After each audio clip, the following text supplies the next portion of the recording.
Heal, like you talk about raising the dead, you know he can speak through a donkey, and use a donkey to talk to man. Absolutely. He's sovereign, he can do anything. Unlimited. He's all time, that's right, unlimited power. That's it. It was the Alpha and Omega, the beginning and the end, our everything. Yes, sir. Boy, that's one right there. He is my everything. He's your everything? He's my everything. He gives me this everything. He gives me my grandbabies, but he is ultimately my everything. Oh, okay, where are we at now? All right, verse 29, verse 30. And the ass said unto Balem, now he's punished this donkey 3 times and smacked him with a stick now. Now the ass said unto Balem, am not I thine ass upon which thou had ridden ever since I was thine unto this day? I'm sorry, excuse me, let me backtrack, I missed it. All right, Lord, open the mouth of the donkey. And he said, what have I done unto thee that thou hast smitten me these 3 times? That's verse 28. That's when the donkey talked. Verse 29, and Balem said unto the ass, because thou hast mocked me, I would there be a sword in my hand for now, I would kill thee.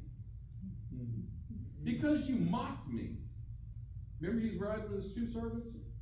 Because you mocked me in front of these people, I would kill you right now if I had a sword in my hand.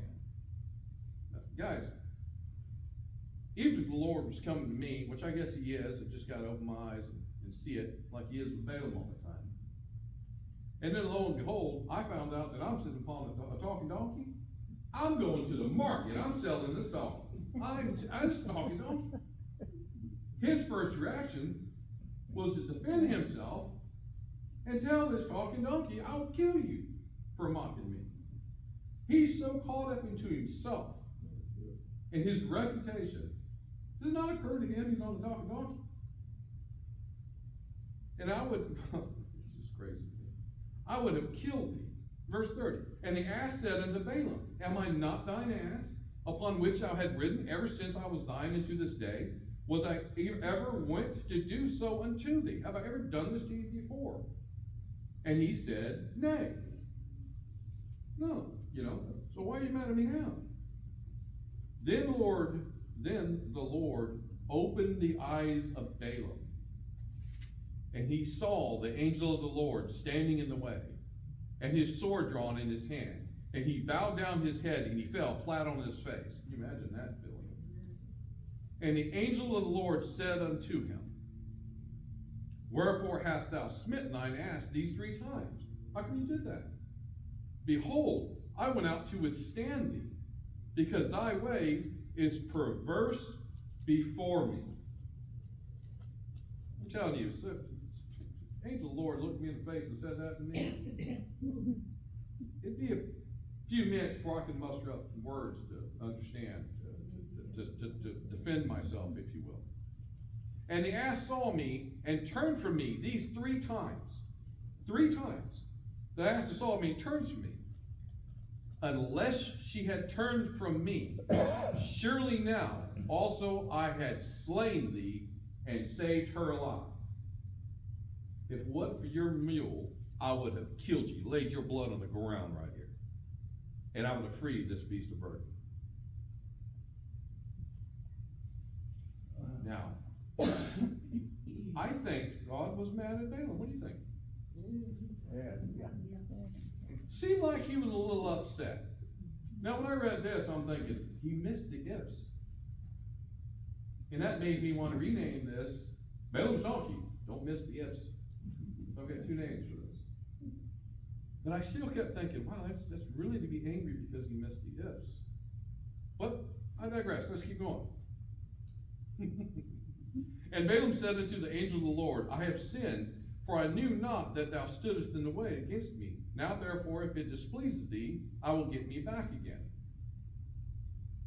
Now Balem thinks that the angel of the Lord, God's mad with him because he didn't see him. He's still caught up in his way. He thinks God's mad at him because, I didn't see the angel of the Lord. My bad. I'm sorry. I can apologize and get away with it. I tried, but she still won't let me get away with it. And the angel of the Lord said unto Balem, go with the men, but only the word that I shall speak unto thee, that they shall speak. So Balem went with the princes of Balem. this goes on, and I'm going to paraphrase here. I'm going to skip forward a little bit. Time constraints, and the fact you guys don't want to read 3 chapters straight out, James. Balak heard that Balaam was coming. He got excited. He ran out to meet him. He's got this prophet now. This known soothsayer has come to rescue him from the Israelites. And Balak, and then when he came, excuse me, when he came, he greeted him. He was so excited, and he said, "Did I not earnestly send unto thee?" Excuse me, this is verse 37. And Balak said unto Balaam, "Did I not earnestly send unto thee to call thee, whereas thou comest not unto me?" Why did you come to me? I sent for you. "Am I not able indeed to promote thee to honor? You know I can do things for you. I can promote thee to honor, give you all kinds of boxes of fried chicken. I mean, I can hook you up. Why'd you delay?" And Balaam said unto Balak, "Lo, I am come unto thee. Have I now any power at all to say anything? The word that God putteth in my mouth, that shall I speak. I can't say, I can't do anything for you unless God tells me to." Again, good on Balaam, right? And Balaam went with Balak, and they came into Keresh Huzoth. Yeah, I can't pronounce it. And Balak offered oxen and sheep, and sent to Balaam and to the princes that were with him. Now, I've read that several times too. Basically, that's his first payment. He's sending oxen and sheep and everything. Yeah, they sacrificed some, but he paid him in cattle. That was a big thing back then. And it came to pass on the morrow that Balak took Balaam and brought him up into the high places of Baal, that thence he might see the utmost part of the people. Now, what he has done, King Balak has taken Balaam up on the mountains and everything, because the children of Israel are in the plains, and they're all camped out in their tents and everything, and this is a huge, huge endeavor. I mean, it's everything down there, right? It's God's people. Just imagine how it looked from the mountains. And he said, "These are the people. Curse them for me." And he says, "All right, build me 7 altars." So he built 7 altars, and they did 7 sacrifices, burnt offerings on these altars. And he said, "I'll go speak to God and see what God has to say about it." God's already said no, right? But he's going to promote me. He's going to give me all this fried chicken. He's going to do so much for me. I want to ask God again, let's do these 7 altars. So he does. And God met Balaam. There it is again. God comes to Balaam again. And he said unto him, "I have prepared 7 altars, and have offered upon every altar a bullock and a ram." And the Lord put a word in Balaam's mouth, and said, "Return unto Balak, and thus shalt thou speak." Told him again. We're going to skip a few over here to verse 8 now. This is chapter 23, verse 8. Excuse me. He's speaking to Balaam. "How shall I curse whom God hath not cursed? Or how shall I defy whom the Lord hath not defied?" Right? He's defending himself. I can't do it. The Lord told me no. And Balak said, this is, I'm skipping down to number 11 again, here, verse 11. And Balak said unto Balaam, "What hast thou done unto me? I took thee to curse thine enemies, and behold, thou hast blessed them altogether." And he answered and he said, "Must I not take heed to speak that which the Lord hath put into my mouth?" Again, he's abiding by the Lord. God didn't tell me to curse him. I can't curse him. It is what it is. Balak's mad. Balak said, "You know what? Maybe you're not seeing this. Okay, let me take you over to this other ridge top. You can get a better view of these people. And you can see the threat amongst me and my people. Let's do this. Let me show you again." And he goes through the whole song and dance. "Build me 7 altars," all this other good stuff. We're going to do these 7 burnt offerings, and we're going to see what God has to say about it. He does this 3 times, y'all. I'm going to spare you some of this.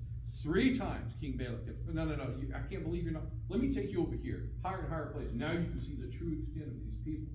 Surely you can curse these people for me. And Balak keeps saying, "Nah." God said, "No, I can't do this."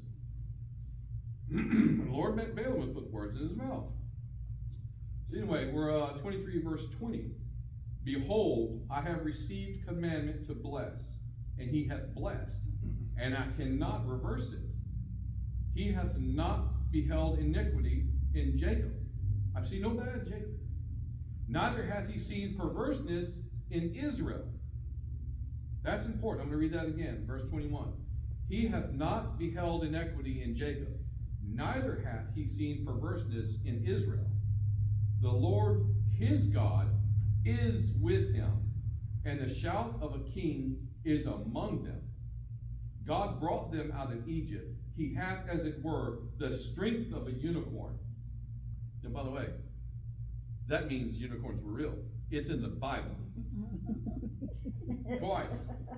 Don't tell the book generation. Yeah, right. So, I was a little perplexed by that one, so I had to look it up. Yeah. Back then, a unicorn was a very strong and powerful beast. It's basically a rhinoceros. It's kind of a different type of rhinoceros back in the day. But I had to research that, and that's what he's saying. You ain't stopping that army, they're gonna barrel right through you. I mean, they are as strong as a unicorn. It's interesting, I stumbled across that one too. Excuse me. Let's see. Oh, there's strength of a unicorn. Verse 23, surely there is no enchantment. No, realize that word. There is no enchantment against Jacob, neither is there any divination against Israel. According to this time, it shall be said of Jacob and of Israel, what hath God wrought? Now it's interesting, he's brought up enchantments and divinations and stuff like that. That I didn't pick up on until much later. Verse 25. And Balak said unto Balaam, neither curse them at all, nor bless them at all. But Balaam answered and said unto Balak, told not I thee, saying all that the Lord speaketh, that I must do? I've already told you everything God tells me to do, I'm going to do. He said, okay, all right. So now he took him to the top of Hor. You know, this is the third time. He keeps taking him to these higher places. And he goes through the whole thing again. And part of this story, Balaam actually goes into a trance, if you will, and he starts explaining to him the things that he sees. And then he tells him, and this is chapter 24, Numbers 24, verse 8. God brought him forth out of Egypt. He hath, as it were, the strength of a unicorn. He shall eat up the nations, his enemies, and shall break their bones and pierce them through with arrows. Skip down to verse 10. Balak's anger was kindled against Balaam, and he smote his hands together. And Balak said unto Balaam, I call thee to curse mine enemies, and behold, thou hast altogether blessed them. These 3 times. Therefore now, flee thou to thy place. Get away from me. I thought to promote thee into great honor, but lo, the Lord hath kept thee back from honor. How many people in our lives that we know of, that we see in the media around this country, who think we're throwing away our lives because we're following the Lord? How many people think, oh, you missed out, man. All you got to do is just toe the line and you're good to go. You have a place of honor, you have power, prestige, and everything, but no, your God has kept you from it. Fair trade. Fair trade. Yeah. And Balaam said unto Balak, spake I not also to thy messengers which thou hast sent unto me? Did I tell them before? If Balak would give me his house full of silver and gold, I cannot go beyond the commandment of the Lord. It's twice he's brought up all the silver and gold, because that's what's important. That's his mammon. That's his God. And cannot go beyond the commandment of the Lord. To do either. I actually underlined that word. I can either good or bad of mine own mind, but the Lord saith, that will I speak. People hired Balem to do their bidding, to make blessings, divinations, soothsayer, all this stuff. He was bought and paid for. He can do either good or bad. You know how much you want to pay me. That's why he was stunned when he kept telling the Lord what he wanted. The Lord's like, no. Oh, okay, well, let me try it again next day. How about now? The Lord's like, no. He so wanted to get the power, prestige, and the wealth from Balak. He kept playing with God. Kept trying him out. God said, No. So then, what God did, he opened up his eyes, and this is what he says. Balak is speaking now, verse 14, 24:14. And now behold, he's telling Balak, and now behold, I go into my people. Come therefore, and I will advertise thee what this people shall do to thy people in the later days. You're like, okay, well, you know what? I can't curse him, so I've got to bless him. But you want to know? Let me tell you what's coming for you. And he told him, because God opened his eyes and gave him a message, and he told him, they're going to wipe you out. They're going to take all this. Is that land you stand on? That's the children of Israel soon. Those wives, those things, those gold, that silver, nope, God's people own that. They're coming for you. There's nothing you can do. Skipping to verse 25. And Balem rose up and went and returned to his place. And Balak also went to his way. It's over. We've done. It's absolutely done at this point. Balaam kept trying to get God to bless these, or to curse these people, because Balak wanted to pay him. He wanted to give him prestige and honor and all this glory. He couldn't. God said no. Balak got mad, said, well, get away from me then, you're useless to me. Out you go. It's cost you. You won't have this. You're following your God. Good on them. So I thought. That's where that story ended. Actually, the story goes on a little bit. But as far as the talking donkey and what happened between him and Balak, I always thought, okay, that's interesting. Then I want to show you something else. John Gill. Brother Bill is familiar with this man. I'll tell you guys, I think you've heard of him before. John Gill was an English Baptist pastor, a biblical scholar, and a theologian. He became pastor at the Strict Baptist Church in 1719. I wanted to include that. In 1719. Who would have thought they had churches and congregations and Christians and pastors worshiping God in 1700? I have to remind myself that sometimes. What we're doing today here, it's been going on for 1,000 years. Yeah. We're a long list of people that obey the Lord. You know, Jack, I couldn't help but think, I might be wrong in this, Balem was being talked directly to by the Lord. The Lord addressed him. And God spoke to Balaam. I think Balak had Satan whispering in his ear, what Yep. to tempt Balaam. Classic good news. Absolutely. Because he's a prophet. John Gill. He wrote the exposition of the Bible. That's cool. The exposition of the Bible goes verse to verse, basically, and he transformed the Bible sometimes into simple data language, even though it's the 1700s, to where like, whoa, and he goes a lot in depth. It's like a concordance, and he goes back and forth, and he explains some of the things you're hearing, and that's actually how I learned some of these things. So that's very worth looking into John Gill. But John Gill said this, there wasn't any reason to believe, talking about Balak, that he was a good man, or a true prophet of the Lord. He's expressly said to be a diviner, or a soothsayer, a sort of man abhorred by God, and not to be suffered to be among his people, but were of great credit and esteem among heathens, for their pretensions to foretell things to come, or to discover lost goods, and the like, and their enchantments to drive away evils, or bring in curses, for which Balem was famous. He was famous for giving curses. Makes more sense now why he sent for him and wanted him to come all the way down and travel to him to curse these people. Balaam was a false prophet. Balaam was an unfaithful prophet, a prophet for profit. Guys, I learned something on this one. A false prophet to me is that guy that comes along and wants to tell you this and that and lead you away from God. Somebody that has got evil intentions, evil in heart. Somebody that's making stuff up. No, that's just one type of prophet.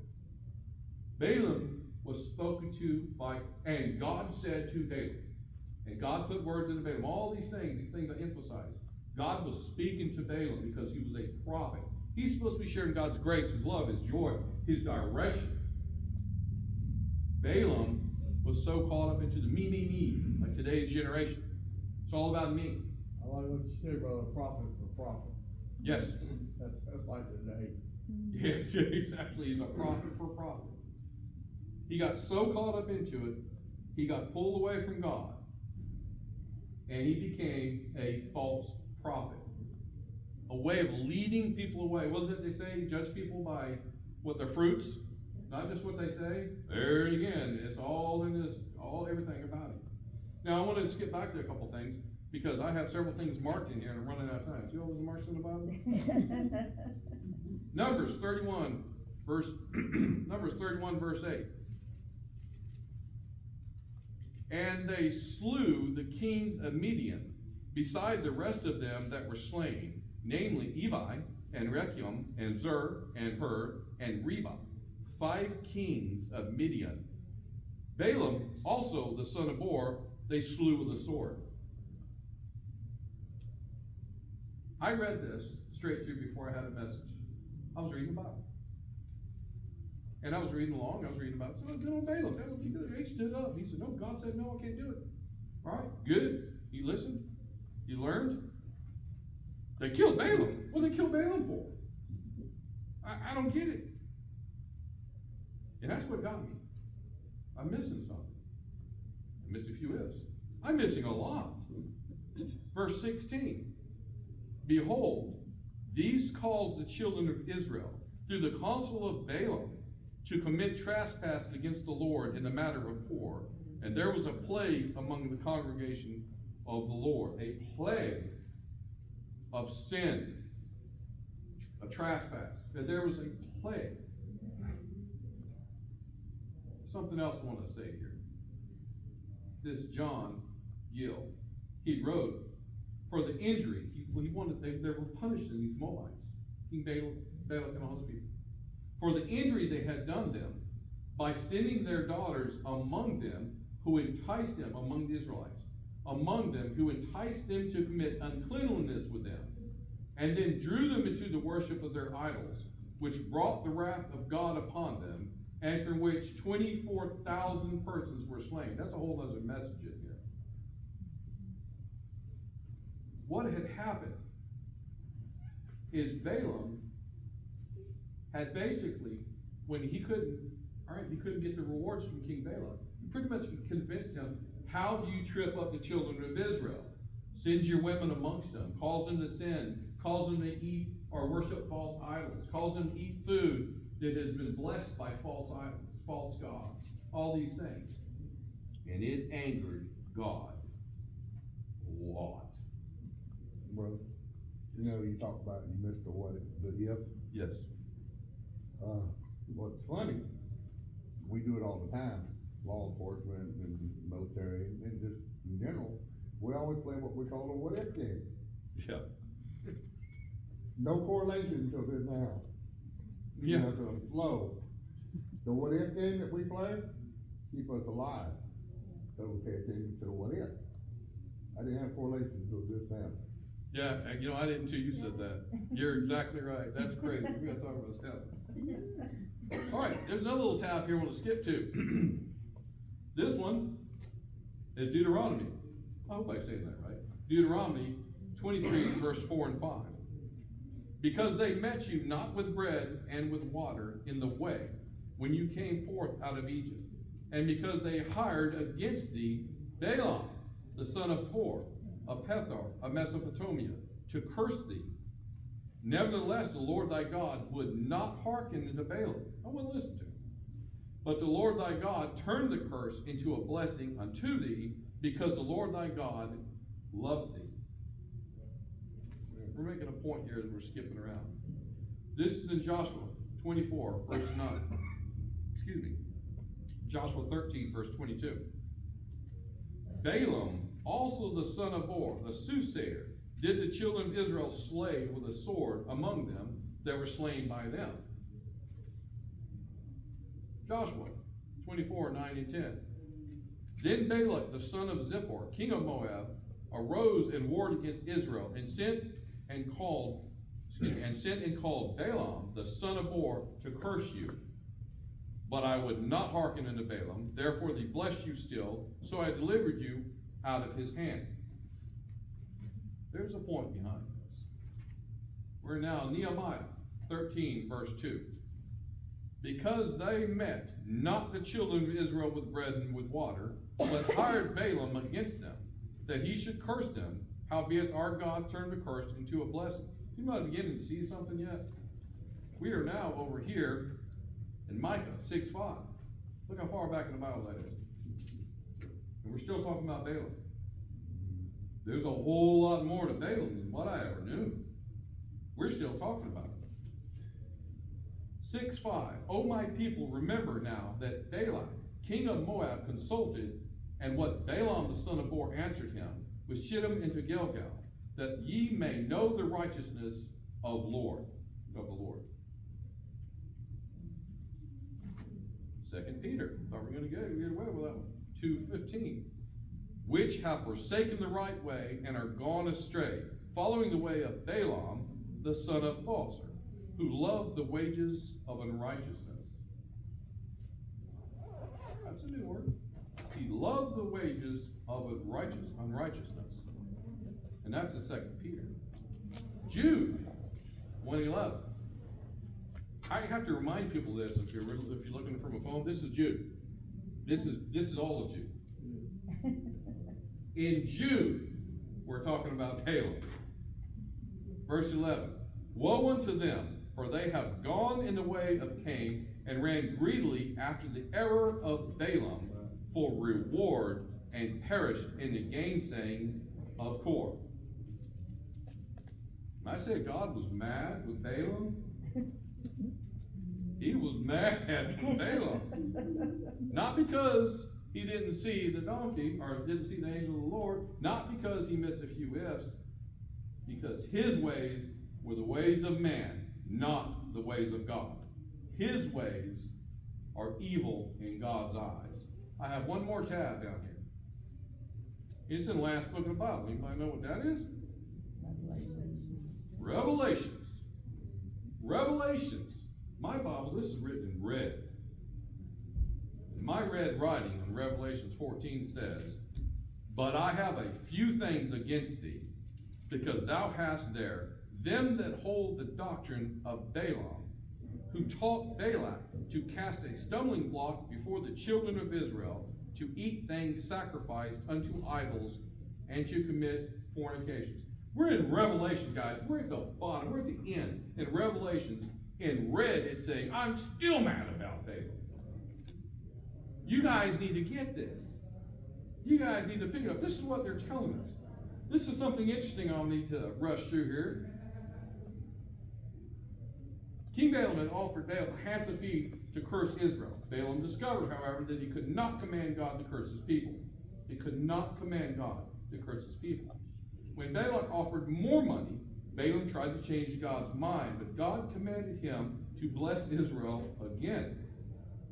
Balaam then advised King Balak to draw the men of Israel into intermarriage with heathen women and commit adultery. He went directly against the Lord. Went directly against him. You know that Balem is mentioned in the Bible 57 times. It's an interesting number. Now I'm going to tell you something you're not going to believe. I looked this up. There's a man by the name of, he's the first one I heard from. It's Dr. Vernon McGee. He wrote an article for the Bible Radio Network. This is a statement he makes, and this is true. There's more said, I'm going to read his direct statement. There's more said in the Bible about Balem than Mother Mary. The mother of Jesus Christ. There is more said in this Bible about Balem than Mother Mary. There's something there he wants us to learn. And he keeps hitting us over the head with it until we get it. Here's another one that's going to be hard to swallow. There's more said about Balem in Scripture than about 10 of the apostles of the Lord put together. Stunning, isn't it? And I thought it was a cute little story about a talking mule. And almost completely missed it. Here's something that's interesting too. I'm just going to read this to you. This is something I wrote. Come on, wrote. Something I just wrote. It said, Balem was bought and paid for to go to the Lord because everyone knew that God spoke to Balem. Everyone knew it. And he used that to put mammon, money, prestige before God. He used it to his own advantage. That's why he was so mad at the donkey for embarrassing him in front of his servants. For if I had a sword in my hand, I would kill you right now for mocking me. He was so mad for embarrassing in front of his servants because it's all about me, me, me. Much like a lot of today's generation I spoke that. This evil, God-forsaken world is about the ways of men, not the ways of God. And we all know it. And we're all subject to be caught up in it. That is why the ways of Balem are referenced so much in the Bible as a warning to be vigilant against ourselves falling into traps of this world. So easy. I told you the other day, we had a Sunday school, that one of the things I had said is I'm watching something on TV, anything, they take the Lord's name in vain, bloop, turn up, click, there's nothing else they got to say that I want to hear. That's me standing up for my God. There's days, I wasn't going to include this, but I feel that I am. There's only two ways to do things. There's times when you bow your head. There's times you close your eyes, you bow your heart, you prostrate yourself before the Lord. Do whatever it is you do. If you can still kneel, kneel. It's hard for me, but I still do sometimes. I struggle to get back up with a smile on my face. It feels better. There's times when you close your eyes, you bow your head, and you pray to God to help you get through this hell on earth. All these generations, all the things that we see. That's one way. That's the best way. And there's another way. It's in this Bible. God directs us all the time. And in the story of Balem, it directs us as well. The other way is you stand tall, you arch your back, you lift your head, and you say, no, I will not partake in the ways of this world. I am here to fight. I will not listen to this vulgarity. I will not go in with you and chastise and talk about this person and talk them down. I will not fall into, well, that's a cute video. Well, yeah, they have language and everything, but it's okay. I am not of the ways of this world. Man. Jesus, wait a minute. It is the ways of God that we have to stand tall for. And say, I will not accept. When I say it's time to fight for our personal souls, our personal joy. For myself, my family, my children, my grandchildren. It's time for me to stand firm, stand strong, and say, no, I will not accept the ways of God. I will not accept him in my house.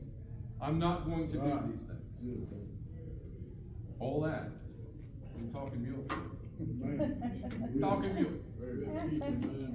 Guys, thank you very much for having me out here. I want to read one verse before we open the door.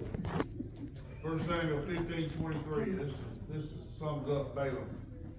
For rebellion is a sin of witchcraft, and stubbornness is iniquity and idolatry. He was stubborn, he was rebellious, and we see what it went up. Thank you, brother. Thank you.